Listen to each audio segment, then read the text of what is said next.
Hello, BowTieSecurityGuy here. Wanted to talk to you about working at a SOC or a NOC. A lot of mentees are aspiring SOC or NOC analysts. You know, they want to work in that security operations center, network operations center, and they don't really know what to expect. So I want to do a quick video to talk about my experiences as well as other experiences of my mentees, just to kind of share kind of what to expect when you are looking for this as a career choice. The first thing that you can expect is to work the garbage shift. You are going to most likely be overnights. That is how I started. That is most likely how you will start. If you get an early daytime shift, awesome. That is very rare, but it is not common by any means. The second is you will do the same thing over and over again. And I mean that literally. Like you will see the same alerts trigger, you will see the same things trigger, and you will have to get in the mindset of proving that it is not an attacker. Your job is not to prove it's an attacker, because 99.9% of the time it is not. Your job is to prove that it is not an attacker.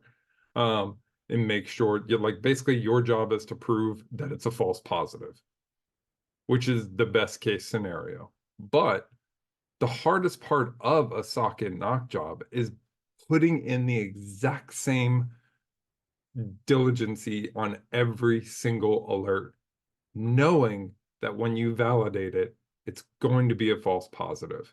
You know in your heart of hearts, because you've done it now hundreds of times, that it's going to be a false positive, but you still have to do it the same way every single time.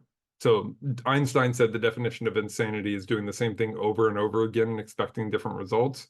That is the definition of a SOC analyst. You do the same thing over and over again and you expect different results, but you know in your heart that there is not going to be different results. But I will tell you, it is a job about mental fortitude. It's a job that teaches you how to understand how the network works.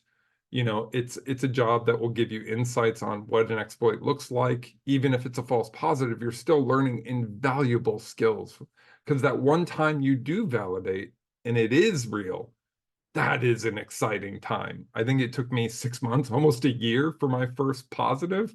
And I was so excited, I had to second guess myself and get a second opinion. I'm like, wait a minute, there's no way it's actually legit.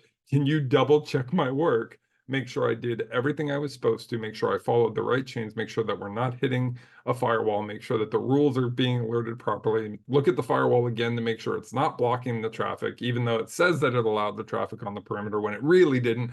I digress. I was very excited about it. And it turned out to be legit. We were able to stop the attack relatively easily.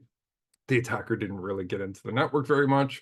You know, we kind of closed that gap almost instantly. That is how important your job is. You're that first line of defense. Like you've got all of your perimeter defenses and all of the things, that all the automation, all the different stuff, but the reality is the attackers are going to find ways around that. That's their job. And there are some people that's their full-time job, is to find a ways around your alerting and your SOC and your NOC analyst.